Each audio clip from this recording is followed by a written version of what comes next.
Retrospectors.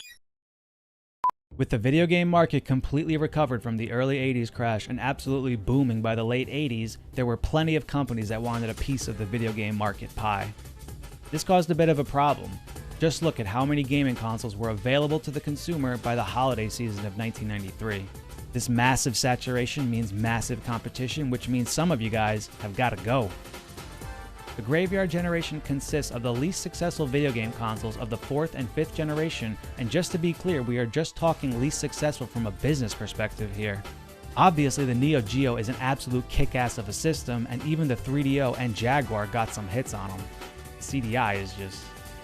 These systems had such a small market share that they weren't even at war with each other. They were each at a war to survive in a Nintendo, Sega, and eventually Sony-dominated market.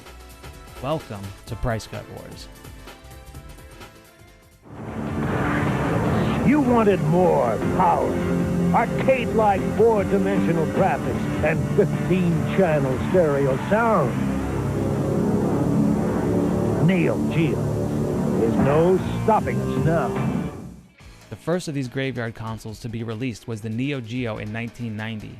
They offered the Gold Bundle, which came with 2 controllers, a memory card, and Magician Lord for $650. Neo-geo also offered the Silver Bundle, which just came with the system and 1 controller for $399. And while it was common to get things cheaper by mail order back then, with the Neo-geo, mail order almost seemed like a necessity.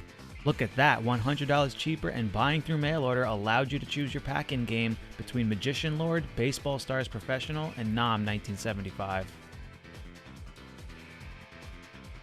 This system was in its own league and didn't get price cuts as consistently as the other consoles, and future magazine ads would rarely show the price. Say you're watching TV and this guy says... It's CDI, friends, the next generation CD player that works with your TV. And you'd say... But I have a CD player. Then your mom says... No, dear. CDI works with your television. You'd probably feel pretty dumb and maybe even fake it like you'd already experienced the ultimate in games, movies, music, and more. Trust me, babe, I know about this CDI stuff. In 1991, the Philips CDI debuted and has quite the history in how it came to be, dating all the way back to the mid-80s. The debut price of the CDI is debatable, as some reports have it at $1,000 and some reports at $700. Either way, the CDI would be available in many different models throughout its lifespan. By 1993, the CDI 210 was launched at $399, a much more attractive price point.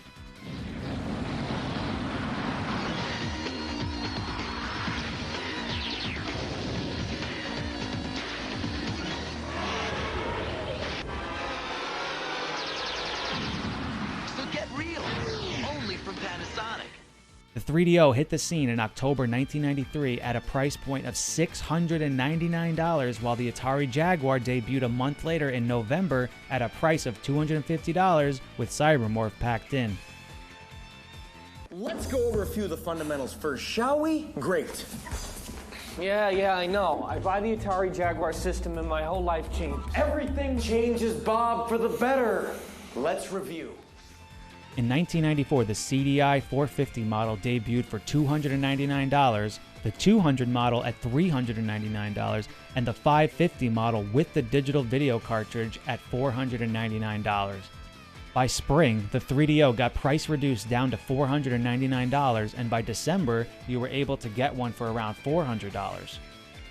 The Jaguar didn't see price cuts this year, but they did release the Jaguar CD add-on for $149. I managed to find a $100 price reduction on the neo-geo Gold system, and the neo-geo CD was just released this year in Europe, Australia, and Japan for around a $400 equivalent. By 1995, while there were no significant price cuts to the CDI, they were still releasing different models and even portable models that were well over $1,000. With the Saturn and PlayStation on the market, the 3DO had no choice but to match their price of $299 and packed in Gex. Or you could get the Gold Star model 3DO with Shockwave and FIFA Soccer for the same price. The Atari Jaguar finally reduced its price to $149, while the Jaguar CD stayed at $149. By the end of 1995, Atari's revenues declined by more than half. math, Bob.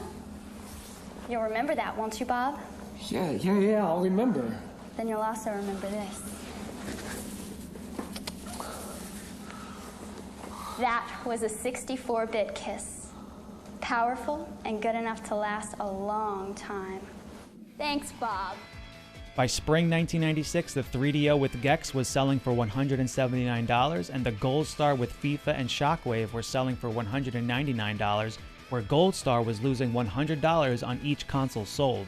The Atari Jaguar was selling for $99 this year. The 3DO, Atari Jaguar, and CDI were all discontinued this year, but the neo-geo CD was finally just released in North America for $399, and by the end of the year, you were able to get one for $349.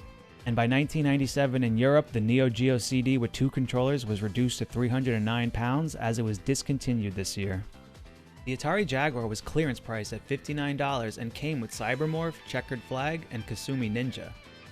The Atari Jaguar CD was at $89 and came with 4 CDs: the Tempest 2000 soundtrack, Blue Lightning, VidGrid, and the Miss Demo CD. It's reported that Philips had lost close to $1 billion on the CDI since its introduction to the US and supposedly only sold 570,000 units in its lifespan. Could have been worse, like the Atari Jaguar with its 150,000 units sold, while 3DO sold the most with 2 million units and the Neo Geo sold around 1 million units. The one thing all of these systems had in common is that they were just too expensive. Even the Atari Jaguar at $250 didn't see its first price cut until almost 2 years on the market in 1995. And once that PlayStation dropped to $200 in 1996, you were either the Nintendo 64 or dead at that point. Thanks for watching all the way through, and I'll see you on the next one. Whoa, 3D graphics, powerful 64-bit. That was so real. What was real? Dream, I think. Hey, Bob, you finally did it. You had 64-bit and you bought a Jaguar. Yeah, I guess I did. Well, you want to play? Yeah.